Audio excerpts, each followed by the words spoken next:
Hi everyone, welcome back to my channel guys. എല്ലാവർക്കും പുതിയൊരു വീഡിയോയിലേക്ക് സ്വാഗതം.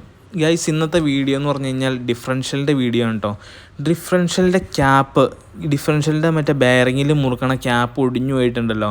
കട്ടപ്പട്ടേ കടവടെ സൗണ്ടായിട്ട് വണ്ടി ഒട്ടും തന്നെ വലിക്കാണ്ട്, ഫസ്റ്റ് ഗിയർ ഇട്ട് കഴിയുമ്പോൾ നല്ല സൗണ്ട്. പിന്നെ മെയിൻ റോട്ടിൽ പോലും വണ്ടി ഒട്ടും വലിക്കാനുള്ള പയ്യെ മൂവ് ആവുള്ളൂ. കാല് കൊടുത്തു കഴിഞ്ഞാൽ നല്ല അടി സൗണ്ടാണ്. അപ്പോൾ ഈ ഒരു സൗണ്ട് കാരണം വന്ന വണ്ടിയുണ്ടോ. അപ്പോൾ വർക്ക്ഷോപ്പിലേക്കൊന്നും വണ്ടി കയറാനേ പറ്റുന്നില്ലായിരുന്നു. സംഭവം വർക്ക്ഷോപ്പിൻ്റെ ആ മെയിൻ റോഡിൽ വന്നു കഴിഞ്ഞിട്ട് ഞങ്ങളെല്ലാവരും കൂടി തള്ളിയാണ് വർക്ക്ഷോപ്പിലേക്ക് കയറ്റിയത്. അപ്പോൾ ഇതിൻ്റെ സൗണ്ട് എവിടെ നിന്നാണ് വന്നതെന്ന് ഒരു പിടുത്തമില്ല. ഇതിപ്പോൾ മതിയായ സൗണ്ട്, ഗിയറിട്ട് കഴിയുമ്പോൾ കട്ടേന്നുള്ള സൗണ്ടായിട്ട്. പക്ഷേ ഇതുപോലുള്ള സൗണ്ട് കേട്ട് കഴിഞ്ഞാൽ നമ്മൾ മാക്സിമം വണ്ടി എവിടെയെങ്കിലും ഒതുക്കിയിടുക. അപ്പോൾ ഈ ഒരു സൗണ്ട് കേട്ടിട്ട് ആൾ ഏകദേശം ഒരു 1-2 കിലോമീറ്റർ ഓടിച്ചു വന്നു. അപ്പോൾ ആ ഒരു ഓടിച്ചു വന്നതിന് ഒരുപാട് തരത്തിൽ ബുദ്ധിമുട്ടുണ്ടായിട്ടോ ഓടിച്ചു വന്നുകൊണ്ട്. എന്നാന്ന് വെച്ച് കഴിഞ്ഞാൽ അങ്ങനെ ഓടിച്ചു വന്നു കഴിയുമ്പോൾ അതിൻ്റെ ഉള്ളിൽ ഇപ്പോൾ ബെയറിങ് പൊട്ടി കിടക്കുവാണോ, അല്ലെങ്കിൽ ക്യാപ്പിൻ്റെ ബോൾട്ട് ഒടിഞ്ഞ് കിടക്കുവാണോ, അല്ലെങ്കിൽ എന്താ സംഭവം എന്ന് അറിയാൻ പാടില്ലല്ലോ. ഇനിയിപ്പോൾ ഗിയർ ബോക്സിൻ്റെ അവിടെ നിന്നാണോ ഈ സൗണ്ട് വന്നതെന്ന് നമുക്കറിയാൻ പാടില്ല. അപ്പോൾ നമുക്കിത് ലിഫ്റ്റേ കയറ്റിയിട്ട് ഇത് ഗിയർ ബോക്സിൻ്റെ അവിടെ നിന്നാണോ അതോ ഡിഫറൻഷ്യലിൻ്റെ അവിടെ നിന്നാണോ എന്ന് സൗണ്ട് കണ്ടുപിടിച്ചാൽ മാത്രമാണ് നമുക്ക് ഇത് എവിടെ നിന്നാന്ന് തിരിച്ചറിഞ്ഞ് നമുക്കത് ക്ലിയർ ചെയ്യാൻ പറ്റുള്ളൂ. അപ്പോൾ ഇത് ഏതായാലും ഗിയർ ബോക്സിൻ്റെ അവിടെ നിന്നല്ലായിരുന്നു, ഡിഫറൻഷ്യലിൻ്റെ അവിടെ നിന്നായിരുന്നു സൗണ്ട്. അപ്പോൾ ആ ഒരു വണ്ടി വന്ന ഒരു തിരക്കിൽ, വണ്ടി കയറ്റിയിടാനും ഇറക്കിയിടാനുള്ള തിരക്കിൽ ഞാൻ ആ ഒരു വീഡിയോ എടുക്കാൻ മറന്നുപോയി. പിന്നെ കസ്റ്റമറും ഒക്കെ ഉള്ളതുകൊണ്ട് നമുക്ക് അങ്ങനെ വീഡിയോ എടുക്കാൻ പറ്റില്ലല്ലോ. ഒരാളുടെ വണ്ടി പൊളിഞ്ഞു വരുമ്പോൾ നമ്മൾ ആ ഒരു വീഡിയോ എടുക്കണം, മോശമാണല്ലോ. അപ്പോൾ കസ്റ്റമർ പറഞ്ഞതെന്ന് പറഞ്ഞാൽ ഗിയർ ബോക്സ് പൊളിഞ്ഞു എന്നാണ്. അപ്പോൾ നമ്മൾ ലിഫ്റ്റ് കയറ്റിയിട്ട് നമ്മൾ ഫസ്റ്റ് തന്നെ ചെയ്യേണ്ട ഒരു ഇതെന്ന് പറഞ്ഞു കഴിഞ്ഞാൽ നമ്മൾ ആ മെയിൻ ഷാഫ്റ്റ് അഴിച്ചെടുക്കുക. മെയിൻ ഷാഫ്റ്റ് അഴിച്ചെടുത്ത് കഴിഞ്ഞിട്ട് മെയിൻ ഷാഫ്റ്റിലേക്കാണോ ബാക്കിലെ ഡിഫറൻഷ്യലിലേക്ക് പവർ പോകണം. ഗിയർ ബോക്സിൻ്റെ ഉള്ളിൽ നിന്ന് ഗിയർ ബോക്സിലുള്ള പവർ ഡിഫറൻഷ്യലിലേക്ക് പോകണം. മെയിൻ ഷാഫ്റ്റ് അഴിച്ചെടുക്കുക. മെയിൻ ഷാഫ്റ്റ് അഴിച്ചെടുത്തിട്ട് നമ്മൾ സ്റ്റാർട്ട് ചെയ്തിട്ട് ഗിയർ ഇട്ട് വെക്കുക. ഗിയർ ഇട്ടിട്ട് പയ്യെ കാല് കൊടുത്ത് കഴിയുമ്പോൾ സൗണ്ട് കാര്യങ്ങളൊന്നും ഇല്ലെങ്കിൽ അത് ഡിഫറൻഷ്യലിൻ്റെ കംപ്ലൈൻ്റ് ആണ്. ഇനിയിപ്പോൾ മെയിൻ ഷാഫ്റ്റ് അഴിച്ചെടുത്തിട്ട് നമ്മൾ ഗിയർ ഇട്ടിട്ട് സൗണ്ട് നോക്കി കഴിഞ്ഞാൽ അതിനകത്ത് നമ്മുടെ ഗിയർ ബോക്സിൻ്റെ ഉള്ളിലുള്ള എന്തെങ്കിലും സാധനം പൊട്ടിപ്പൊളിഞ്ഞ് കിടക്കണതിൻ്റെ കംപ്ലൈൻ്റ് ആയിരിക്കും കേട്ടോ. അപ്പോൾ ഈ ഒരു സംഭവം അങ്ങനെ ചെക്ക് ചെയ്ത് കഴിഞ്ഞപ്പോൾ കസ്റ്റമർ പറഞ്ഞതെന്ന് പറഞ്ഞാൽ ഗിയർ ബോക്സ് മൊത്തം പൊളിഞ്ഞു പോയി, വേറെ ഗിയർ ബോക്സ് നോക്കണം എന്നാണ്. അപ്പോൾ നമ്മൾ ചെക്ക് ചെയ്ത് കഴിഞ്ഞപ്പോൾ ഗിയർ ബോക്സിൻ്റെ കംപ്ലൈൻ്റ് അല്ലായിരുന്നു, മറ്റേ ഡിഫറൻഷ്യലിൻ്റെ കംപ്ലൈൻ്റ് ആയിരുന്നു. ഡിഫറൻഷ്യൽ അഴിച്ചെടുത്ത് നോക്കിയപ്പോൾ ഡിഫറൻഷ്യലിൻ്റെ ക്യാപ്പിൻ്റെ ഒരു ബോൾട്ട് ഒടിഞ്ഞിട്ട് അതിൻ്റെ ഉള്ളിൽ കിടക്കുമായിരുന്നു. ആ ഒരു ബോൾട്ട് ഒടിഞ്ഞിട്ട് അതിൻ്റെ ഉള്ളിൽ കിടന്നിട്ട് അതിൻ്റെ 2 ബെയറിങ്ങും ഉണ്ട് ഡിഫറൻഷ്യൽ ഇപ്പുറമായിട്ട്. ആ ബെയറിങ്ങിൻ്റെ മുകളിൽ 2 ക്യാപ്പും ഉണ്ട്. ആ ക്യാപ്പിൻ്റെ ഒരു ബോൾട്ട് ഒടിഞ്ഞിട്ട് മറ്റേ ബോൾട്ട് ലൂസായി ആ കിടന്ന് അടിച്ചുകൊണ്ടിരിക്കുമായിരുന്നു. അപ്പോൾ ഗിയറിന് ടൈമിൽ ഇങ്ങനെ കട്ടേന്നും പറഞ്ഞാൽ നല്ല അടിയായിരുന്നു കേട്ടോ. അപ്പോൾ ഇങ്ങനെ നല്ല അടിയായിട്ട് വന്നൊരു വണ്ടിയായിരുന്നു. അപ്പോൾ നമ്മൾ അഴിച്ചെടുത്തിട്ട് ആ ക്യാപ്പ് ഊരിയെടുത്ത് കഴിഞ്ഞപ്പോൾ ഇത്ര നേരം വണ്ടി ഓടിയതുകൊണ്ട് അതിൻ്റെ നമ്മൾ പ്ലേ സെറ്റ് ചെയ്യണ ത്രെഡൊക്കെ ഉണ്ടല്ലോ, അടിച്ചടിച്ച് നല്ലോണം അതിൻ്റെ ത്രെഡൊക്കെ പോയായിരുന്നു കേട്ടോ. ത്രെഡൊക്കെ ചതഞ്ഞു പോയി. അത് കഴിഞ്ഞിട്ട് പിന്നെ ഈ ഒരു സാധനം ലെയ്ത്തിലൊക്കെ കൊണ്ടുപോയി കൊടുത്ത് ത്രെഡൊക്കെ വീണ്ടും കട്ട് ചെയ്ത് അതിൻ്റെ ബോൾട്ട് കാര്യങ്ങളൊക്കെ എടുത്തിട്ടാണ് നമ്മൾ വീണ്ടും സെറ്റ് ചെയ്ത് എടുത്തത് കേട്ടോ. അപ്പോൾ ഇങ്ങനെയുള്ള എന്തെങ്കിലും സൗണ്ട് വണ്ടിയിൽ നിന്ന് നമ്മൾ സാധാരണ കേൾക്കണ സൗണ്ട് അല്ലാണ്ട് എന്തെങ്കിലും അടി സൗണ്ട് അതുപോലുള്ള സൗണ്ടൊക്കെ നല്ല രീതിയിലുള്ള സൗണ്ട് കാര്യങ്ങളൊക്കെ കേൾക്കുവാണെങ്കിൽ നമ്മൾ സ്പോട്ടിൽ വണ്ടി നിർത്തുകയാണ് ചെയ്യേണ്ടത്.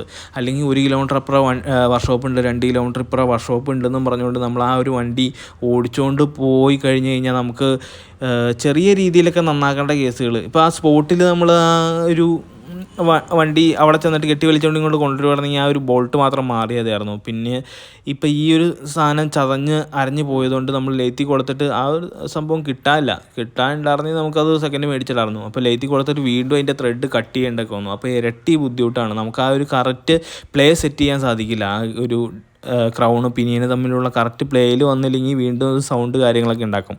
അപ്പോൾ ഇതുപോലെ ഇടിച്ചിങ്ങനെ കടകടയെന്ന് സൗണ്ടുള്ള വണ്ടികളൊക്കെ മാക്സിമം സൗണ്ട് കേട്ട് തുടങ്ങുമ്പോൾ തന്നെ ഓഫ് ചെയ്യുക. അതുപോലെ തന്നെ ഈ ഒരു ബ്രേക്കിൻ്റെ കേസുകളൊക്കെ തന്നെ ആണെങ്കിലും ഈ ഒരു സംഭവം ശ്രദ്ധിക്കണം. ബ്രേക്ക് പാഡൊക്കെ തീർന്നിട്ട് കീന്നൊരു സൗണ്ട് കേൾക്കുമ്പോൾ തന്നെ ഓൺ ദ സ്പോട്ടിൽ ഓഫ് ചെയ്യുവാണെങ്കിൽ നമ്മുടെ ആ ഡിസ്ക് കട്ട് ചെയ്യാണ്ടൊക്കെ ഇരിക്കും കേട്ടോ.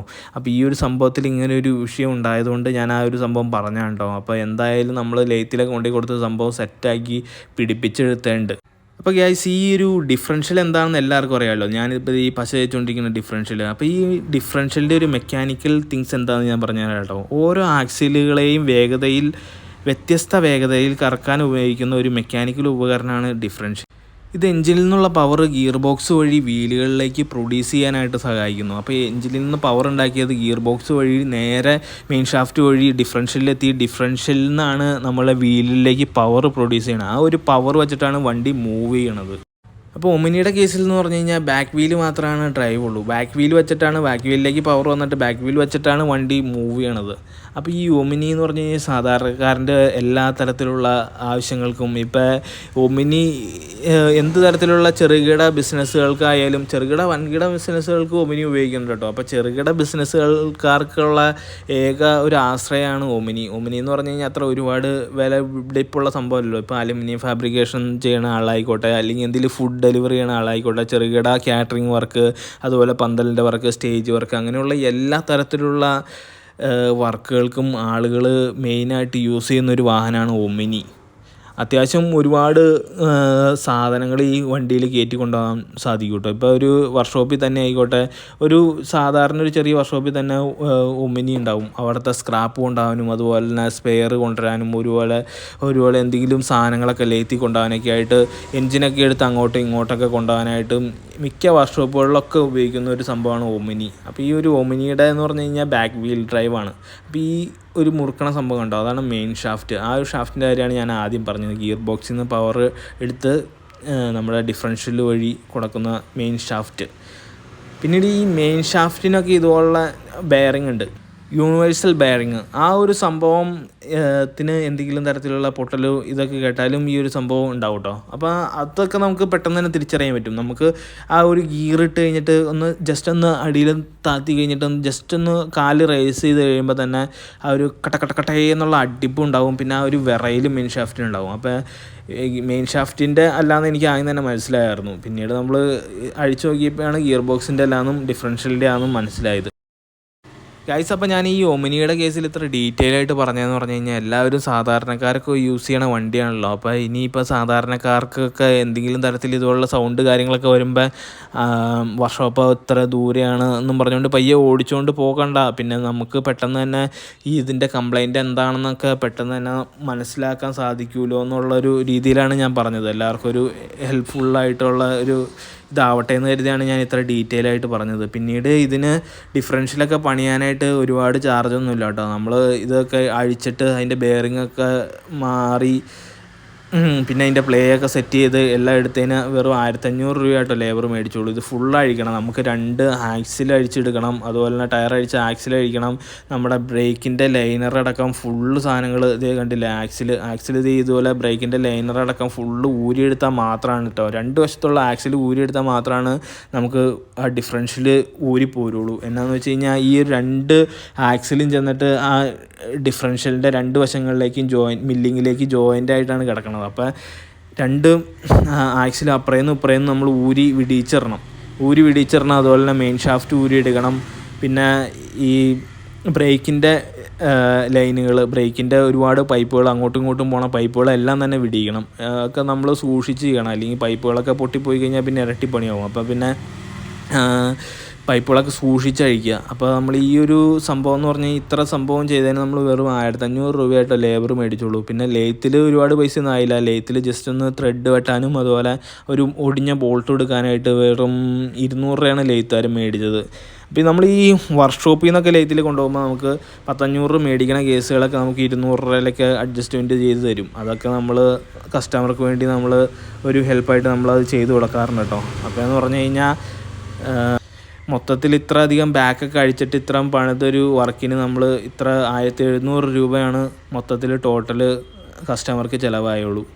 പിന്നീട് ഈ ആക്സിലൊക്കെ ഊരിയെടുക്കാനായിട്ട് ഇതിൻ്റെ അകത്ത് 4 നെറ്റ് ബോൾട്ടുകളാണ് പിടിപ്പിച്ചേക്കണേ. ആ ഒരു നെറ്റ് ബോൾട്ടൊക്കെ നമ്മൾ എപ്പോഴും അഴിച്ചെടുക്കുമ്പോൾ ശ്രദ്ധിക്കണം. നമ്മൾ ഈ ആക്സിലും ഒക്കെ എന്ന് പറഞ്ഞു കഴിഞ്ഞാൽ ഒരുപാട് ഇങ്ങനെ വെള്ളത്തിൽ കൂടെയൊക്കെ ഓടിച്ചുകൊണ്ട് കിടക്കണ കാരണം ഈ ഒരു സംഭവം അഴിച്ചെടുക്കാനായിട്ട് ഞാൻ ഒരുപാട് കഷ്ടപ്പെട്ടു. എന്ന് വെച്ച് കഴിഞ്ഞാൽ നിറച്ചും തുരുമ്പ് കാര്യങ്ങളൊക്കെ ആയിരുന്നു. ഇത് കണ്ടില്ലേ, എൻ്റെ ഉള്ളിൽ കൂടെ നിറച്ചും തുരുമ്പായിരുന്നു. അപ്പോൾ നമ്മൾ WD-40 ഒക്കെ അടിച്ചിട്ട് കുറച്ച് ബ്രേക്ക് ഫ്ലൂയിഡൊക്കെ ഒഴിച്ചിട്ട് ഒരുപാട് നേരം വെയിറ്റ് ചെയ്തിട്ടാണ് നമ്മൾ ആ ഒരു സംഭവം അഴിച്ചെടുത്തത് തന്നത്. പിന്നെ എന്തായാലും സംഭവം ലാസ്റ്റ് എല്ലാം പിടിപ്പിച്ച് വന്നപ്പോൾ എല്ലാം സെറ്റായിട്ടോ, അതുകൊണ്ട് പിന്നെ സമാധാനമുണ്ട്. അപ്പോൾ ഗൈസ്, ഈ ഒരു വീഡിയോ ഇഷ്ടപ്പെട്ട് കഴിഞ്ഞാൽ എല്ലാവരും ഒരു ലൈക്ക് തരാം കേട്ടോ. നമുക്ക് സാധാരണക്കാരുടെ ഒമിനിക്ക് വേണ്ടി അല്ലെങ്കിൽ ഒമിനി ഉള്ളവർക്ക് വേണ്ടിയുള്ള ഈ ഒരു വീഡിയോ ആണ് കേട്ടോ. അപ്പോൾ ഒമിനിക്കാർക്ക് വേണ്ടി ഞാൻ ഈ ഒരു വീഡിയോ ഡെഡിക്കേറ്റ് ചെയ്തിരിക്കുന്നു.